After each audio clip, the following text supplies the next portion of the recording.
Era una mañana nublada de miércoles cuando Neto paseaba en bicicleta por las tranquilas calles del barrio de Cambusi, con la mochila llena de ejemplares recién salidos del stock de la editorial. Para muchos, él era simplemente un repartidor más en medio del tráfico y las bocinas de la ciudad.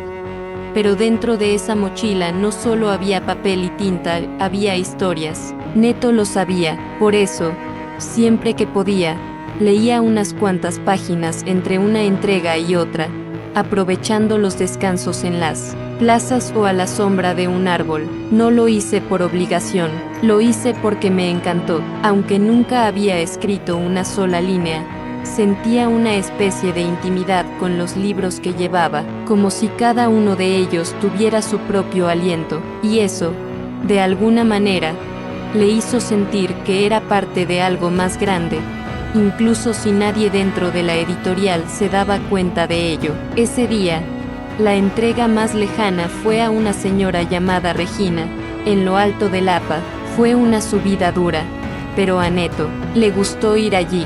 Siempre me recibían con una sonrisa, un vaso de agua y a veces un trozo de pastel. Regina era una de esas lectoras que todavía enviaba notas a mano. La última vez, agradeció haber recibido un ejemplar de una novela que, según ella, la ayudó a dormir tranquila después de semanas difíciles. Neto no sabía qué responder cuando leyó cosas así. Sintió un calor en el pecho, como si esa gratitud también estuviera dirigida a él. Y tal vez así fue. Después de todo, era él quien llevaba ese libro de mano en mano, con el cuidado de quien sabe que no solo transporta un objeto, lleva esperanza, alivio, escape. Y fue ese día, con el viento cortándole la piel en lo alto de la colina, que Neto decidió quedarse con aquella nueva nota. Realmente no sabía por qué, simplemente sabía que no quería tirarlo. Con el tiempo,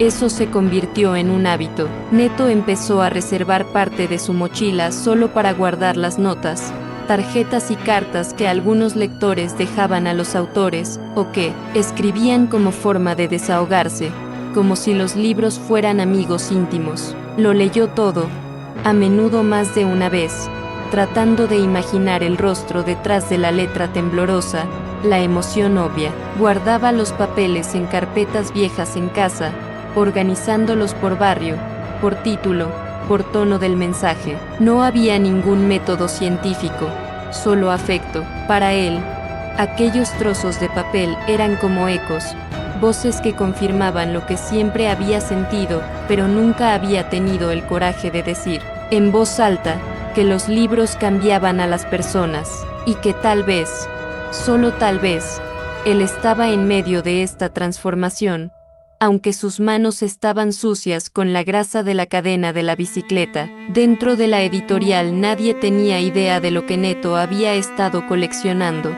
Su trabajo era visto como funcional, casi automático. Entregar, para volver atrás, comprueba el próximo destino. Claudia, la editora jefa, fue el ejemplo más claro de esto, exigente con la curaduría, obsesionada con la estética de las tapas y los plazos de publicación, pero completamente ajena a lo que ocurría después de que los libros salían por la puerta. Para ella, el trabajo terminó en el lanzamiento. El resto fue logística, operación.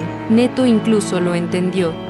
Cada uno con su papel, pero aún así dolió un poco, sobre todo los días en los que volvía cansado, sudoroso, con el corazón todavía pesado por las palabras de un lector que había perdido a alguien, o superado una fase difícil con la ayuda de una lectura que él mismo había traído allí. En aquellos momentos la sensación era de ser invisible, no por la función, sino por la falta de escucha. Fue un viernes, después de una entrega en el centro, que Neto tuvo una idea en la que pasó el resto del día pensando. Recibí una carta de un adolescente agradeciéndome por un libro de poesía que lo había ayudado a lidiar con la ansiedad. El niño dijo que, después de leer, pudo hablar con su madre por primera vez en semanas. Neto leyó la nota sentado en el escalón de una tienda cerrada y sintió que le ardían los ojos. Volvió a guardar el papel en el sobre y, en lugar de dirigirse directamente a la siguiente entrega, pedaleó lentamente, pensando en que nadie dentro de la editorial sabía de eso. ¿Y si lo supieran? ¿Qué pasaría si, de alguna manera, estas historias reales de los lectores pudieran compartirse, no como propaganda, sino como parte de lo que los libros realmente hicieron, transformaron vidas? Cuando regresó a la editorial al final del día, decidió darle una oportunidad. Iba a hablar, aunque estoy temblando por dentro. Al día siguiente llegó temprano, esperó el momento oportuno, a que el pasillo estuviera vacío, a que Claudia tuviera las puertas abiertas. Golpeó, cuando entró.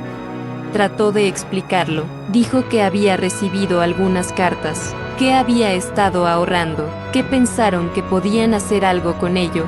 Tal vez mostrarles a los lectores que al editor le importaba, que estaban escuchando. Claudia escuchó, pero su expresión permaneció neutral. Le agradeció la sugerencia, sin mostrar entusiasmo. Dijo que era hermoso, pero quizás demasiado sentimental para el perfil del editor. Neto salió de la oficina con el rostro encendido, intentando ocultar su decepción. No se trataba solo de la idea en sí, se trataba de haber expuesto algo tan íntimo, tan tuyo, y sentir que ni siquiera había cruzado el muro de la formalidad. Neto se quedó quieto un segundo, como si no hubiera entendido bien la pregunta. Luego asintió, y abrió el cajón donde guardaba organizadas algunas copias. Le entregó un pequeño paquete de hojas de papel dobladas, con los bordes ya desgastados por tanto manejo. Claudia hojeó algunos de ellos en silencio. Allí, en aquella pequeña habitación que olía a papel y a café viejo, algo empezó a cambiar, no solo en su percepción de Neto, sino en el modo en que veía al propio editor. Hasta entonces, todas las campañas y promociones se planificaban en función de tendencias, premios y reseñas sofisticadas, pero esas cartas no venían de críticos ni de personas influyentes, eran voces reales, de gente común, que leía libros en la cama, en el autobús, en el hospital, voces que se sintieron, voces que recordaban al repartidor, no por su nombre, sino por su presencia. En los días siguientes, Claudia reunió a un equipo pequeño y de confianza y presentó la propuesta, utilizar esas historias como base para una nueva campaña, algo que conectara a los lectores con la editorial de una forma más humana y genuina. No sería fácil, hubo resistencia, algunos pensaron que era demasiado arriesgado, demasiado personal, pero la idea cobró fuerza por méritos propios. Las cartas hablaban por sí solas. Neto fue llamado a participar de las reuniones y, aunque todavía incómodo, fue escuchado. Por primera vez su opinión fue tomada en cuenta no por el cargo que ocupaba, sino por lo que tenía que decir. Y allí, entre papeles garabateados y cafés apresurados, se dio cuenta de que estaba participando en algo que nunca imaginó, la creación de una campaña que nacía no del escritorio de un director, sino de la calle, del intercambio directo con los lectores. Y desde su bicicleta, la campaña se llamó Cartas que nos leen y se lanzó de manera tímida, con un video sencillo, imágenes de los libros siendo empaquetados, algunas lecturas en voz baja de los pasajes de las notas y primeros planos de la letra temblorosa de los lectores. No hay pistas épicas ni paisajes elaborados. Fue crudo, verdadero. Los pocos días, los comentarios empezaron a llegar. Lectores de distintas partes del país comenzaron a compartir sus propias historias con los libros de la editorial. Algunos relataron cómo redescubrieron su amor por la lectura, otros cómo superaron momentos difíciles con los personajes de las historias. La página del editor, antes discreta, se ha convertido en un punto de encuentro, desahogo e intercambios sinceros. Y, entre una publicación y otra, los lectores se preguntaban, ¿quién es el repartidor que recibe todas estas cartas? Fue entonces cuando el nombre de Neto empezó a circular, no como una figura central, sino como alguien que conectaba los puntos entre las páginas y las personas. Sin planearlo, se convirtió en símbolo de algo que iba más allá de la función que desempeñaba. No era una celebridad, no daba entrevistas, no subía al escenario, y no quería hacerlo, pero él fue recordado, y por primera vez, dentro de la editorial, las opiniones cambiaron. Ya no era solo él, chico en la bicicleta, yo era una parte viva de todo eso. Claudia, que antes apenas respondía a sus saludos, comenzó a llamarlo por su nombre y a pedirle su opinión, y él, aún con la misma timidez de siempre, ahora se sentía completo allí.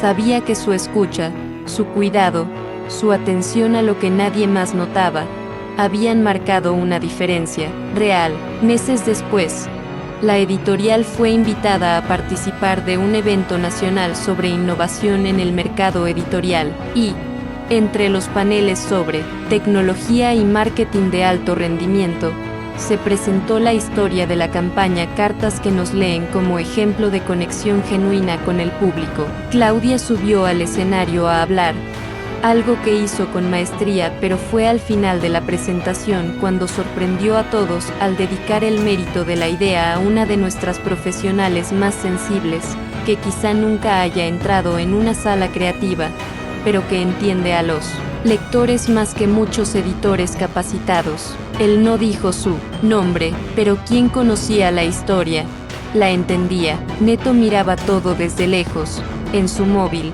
sentado en un banco del parque mientras hacía una entrega. Él sonrió para sí mismo, y eso fue suficiente. Desde entonces, ha seguido haciendo exactamente lo que siempre ha hecho: ir en bicicleta, repartir libros, leer pasajes en los descansos, pero ahora lo hacía todo con la certeza de que, de hecho, era parte de la historia, no porque su rol hubiera cambiado, sino porque había sido visto, escuchó, y, sobre todo, porque él mismo tuvo el coraje de mostrar lo que llevaba, no solo en su mochila, sino en su pecho. No se trataba de estatus ni de ascensos, se trataba de pertenencia, sobre la sensación de que, a veces, la idea correcta surge de alguien que está en la calle, mirando el mundo con atención, y escuchar a estas personas puede ser lo que se necesita para transformar toda una empresa. Neto continuó entregando libros y,